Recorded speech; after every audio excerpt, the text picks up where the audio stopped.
हरे राम पटेल के MCQ solve करते जिसका आज का टॉपिक है गुरुत्वाकर्षण। पहला क्वेश्चन है, गुरुत्वाकर्षण के सिद्धांत का प्रतिपादन किसने किया है? तो राइट आंसर है सर आइजैक न्यूटन। इन्होंने गुरुत्वाकर्षण के सिद्धांत का प्रतिपादन किया है। दूसरा है, एक वस्तु पर पृथ्वी के गुरुत्वीय आकर्षण को इसका क्या कहा जाता है? तो गुरुत्वीय आकर्षण दो चीज़ों पर निर्भर करती है, एक है द्रव्यमान, दूसरा है भार। गुरुत्वाकर्षण के कारण द्रव्यमान कभी भी परिवर्तित नहीं होता है, अपरिवर्तित रहता है, लेकिन जो भार है गुरुत्वाकर्षण के कारण हमेशा परिवर्तित होता है। तो इसका राइट आंसर क्या हो जाएगा? भार।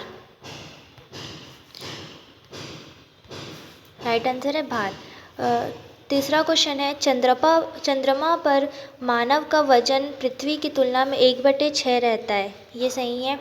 चंद्रमा पर पृथ्वी की तरह गुरुत्वाकर्षण नहीं है, ये गलत है। चंद्रमा पर भी गुरुत्वाकर्षण पाया जाता है जो 1/6 गुना होता है पृथ्वी के गुरुत्वाकर्षण के।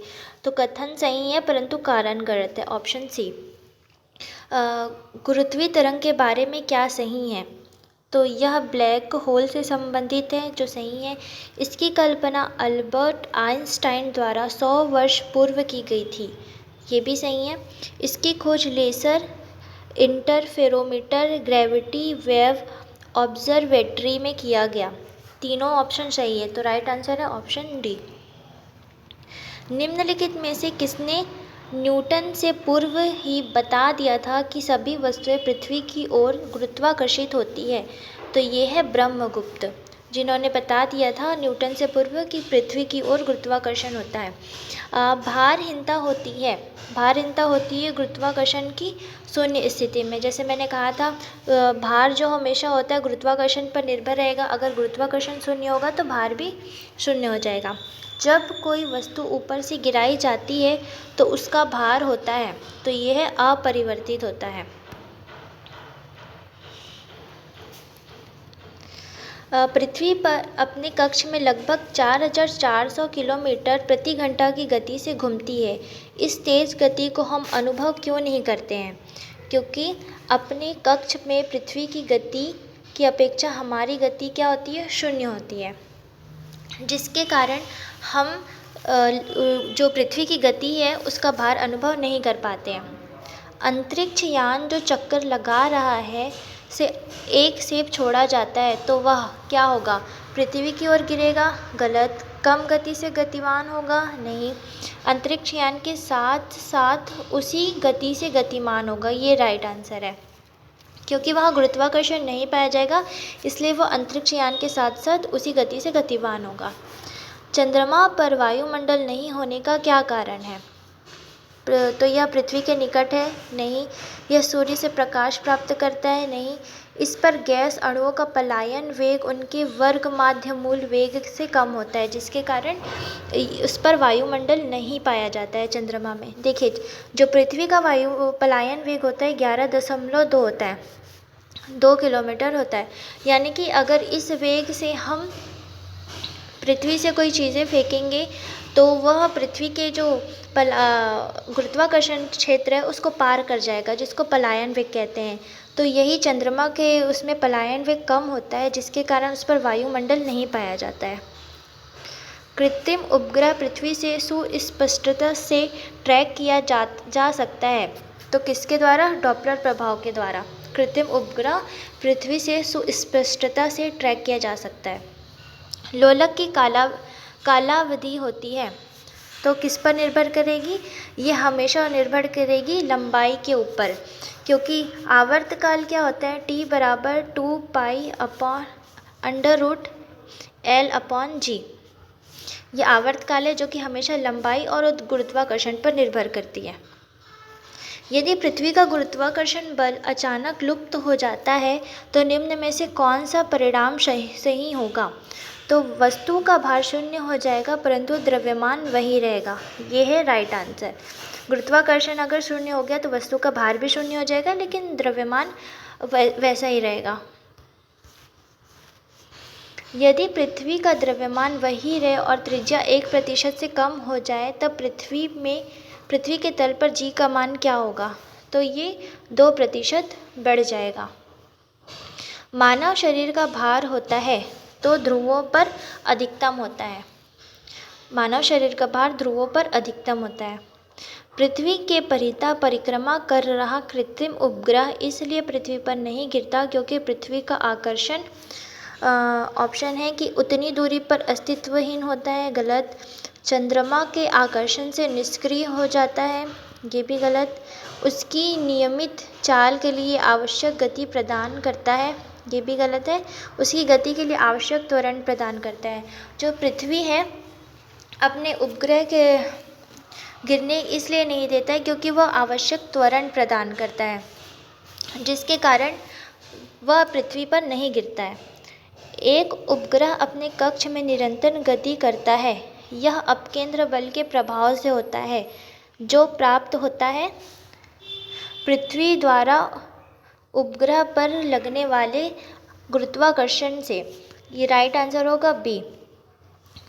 भू उपग्रह अपने कक्ष में निरंतर गति क्यों कर रहा है? क्योंकि पृथ्वी द्वारा उपग्रह पर लगने वाला गुरुत्वाकर्षण प्राप्त कर रहा है। किसी लिफ्ट में बैठे हुए व्यक्ति को अपना भार कब अधिक मालूम पड़ेगा? तो जब लिफ्ट अगर ऊपर की ओर जाएगी तो उसमें गुरुत्वाकर्षण बल नीचे के लिए कार्य करेगा, इसलिए उसका भार अधिकतम महसूस करेगा। यदि लिफ्ट नीचे जा रही है, गुरुत्वाकर्षण बल भी नीचे जा रहा है, तो उसका भार कम महसूस होगा। तो राइट आंसर क्या हो जाएगा? ए। जब लिफ्ट त्वरित गति से ऊपर की ओर जा रही है तब वह अधिकतम भार महसूस करेगा। पीसा की झुकी हुई मीनार गिर नहीं जाती क्योंकि इसका कारण है गुरुत्व केंद्र से जाने वाली ऊर्ध्वाधर लाइन रेखा तल के अंदर रहती है।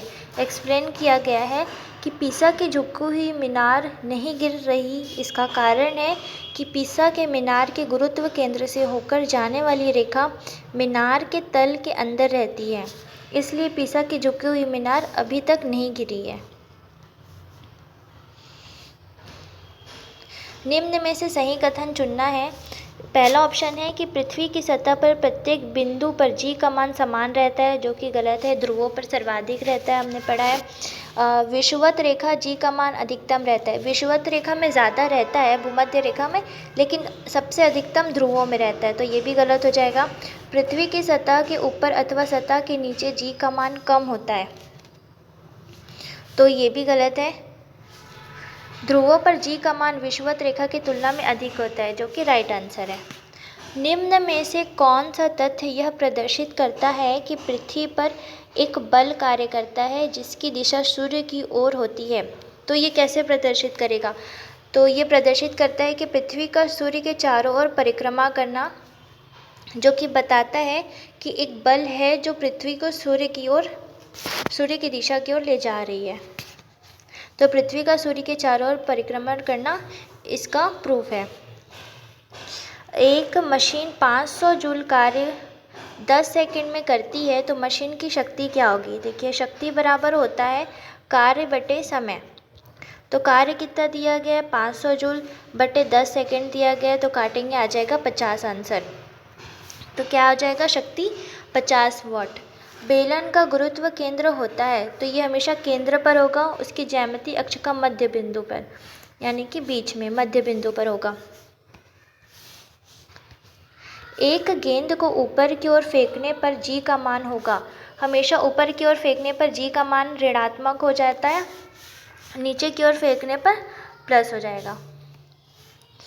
तो राइट आंसर क्या हो गया? ऋणात्मक। क्या यह संभव है कि कोई वस्तु जड़त्व रखती है लेकिन भार नहीं? हाँ, ये संभव है। ध्रुव द्रव्यमान के बीच की दूरी दोगुनी करने पर द्रव्यमानों के बीच गुरुत्वाकर्षण बल होगा। देखिए, गुरुत्वाकर्षण बल F का मान होता है Gm अपॉन R का स्क्वायर। R यहाँ पर क्या बोल रहा है? द्रव्यमानों के बीच की दूरी को 2 गुना कर देंगे, इसका मान 2 गुना कर देंगे, यानी कि 2 का स्क्वायर हो जाएंगे, तो ये चौथाई हो जाएगा 1/4। तो इसका राइट आंसर हो जाएगा बी, चौथाई हो जाएगा। गुरुत्वाकर्षण नियतांक का मात्रक क्या होता है? तो गुरुत्वाकर्षण नियतांक का मात्रक होता है न्यूटन मीटर स्क्वायर पर किलोग्राम। समुद्र में उठने वाले ज्वार का कारण है चंद्रमा का पृथ्वी पर लगने वाला गुरुत्वाकर्षण बल। ये इसका कारण है, समुद्र पर उठने वाले ज्वार का। केपलर के द्वितीय नियम के अनुसार सूर्य को किसी ग्रह से मिलाने वाला रेखा समय अंतराल से समान क्षेत्रफल तय करती है। यह परिणाम निम्न में से किसके संरक्षण पर आधारित है? तो कोणीय संवेग के। एक वस्तु पर पृथ्वी के गुरुत्वाकर्षण को इसका खाली स्थान कहा जाता है। ये हमने पहले भी पढ़ा। गुरुत्वाकर्षण को क्या कहा जाता है? उसका भार कहा जाता है। एक्सप्लेन किया गया है कि किसी भी पिंड का द्रव्यमान सदैव नियत रहता है, जबकि द्रव्यमान के साथ गुरुत्वीय त्वरण g का मान मिलने से भार का मान निकलता है। यानी कि भार बराबर होता है द्रव्यमान गुणित गुरुत्वाकर्षण। ठीक है। न्यूटन का गुरुत्वाकर्षण नियम लागू होता है, तो सभी पिंडों के लिए ये लागू होता है।